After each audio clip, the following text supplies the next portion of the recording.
નજર કરીશું આસપાસ ન્યૂઝ પર। અંકલેશ્વરના શક્તિનગર ખાતે તસ્કરો બંધ મકાનને નિશાન બનાવીને 7.95 લાખની મત્તાની ચોરી કરીને ફરાર થઈ ગયા હતા। ઘટનામાં પોલીસ દ્વારા સીસીટીવી ફૂટેજની તપાસ કરતા આરોપીની ધરપકડ કરવામાં આવી છે। પોલીસે કિમના મુલદ ખાતે પહોંચીને રાધેશ્યામ સોસાયટી ખાતે તેના ઘરમાંથી જ આરોપીને ઝડપી પાડ્યો છે। પૂછપરછ દરમિયાન આરોપીએ ચોરીની કબૂલાત કરી છે। પોલીસે આરોપી પાસેથી 2.44 લાખનો મુદ્દામાલ રિકવર કર્યો છે। ઝડપાયેલા આરોપી સામે મહારાષ્ટ્ર, હરિયાણા, રાજસ્થાન અને ગુજરાતમાં 58થી વધુ ઘરફોડ ચોરીના ગુના નોંધાયા છે।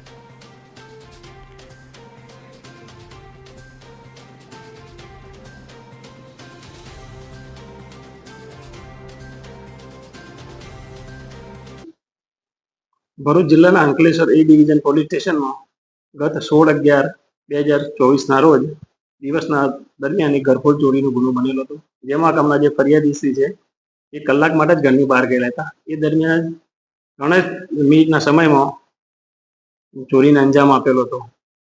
જે ચોરીમાં લગભગ 7,95,000 સોના ચાંદીના દાગીનાની મત્તાની ચોરી થયેલી હતી।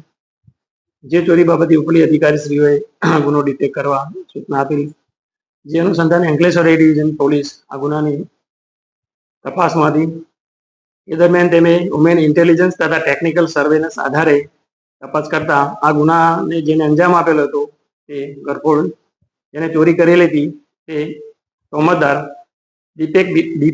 જીમી ઉર્ફે દીપક બિપિનભાઈ શર્મા, જેને આ ઘરફોડ ચોરી કરેલી હતી અને જેને આ ગુનાની કબૂલાત કરતા ગુનાના કામે અંકલેશ્વર એ ડિવિઝન પોલીસે તોમતદારને અટક કરેલો હતો।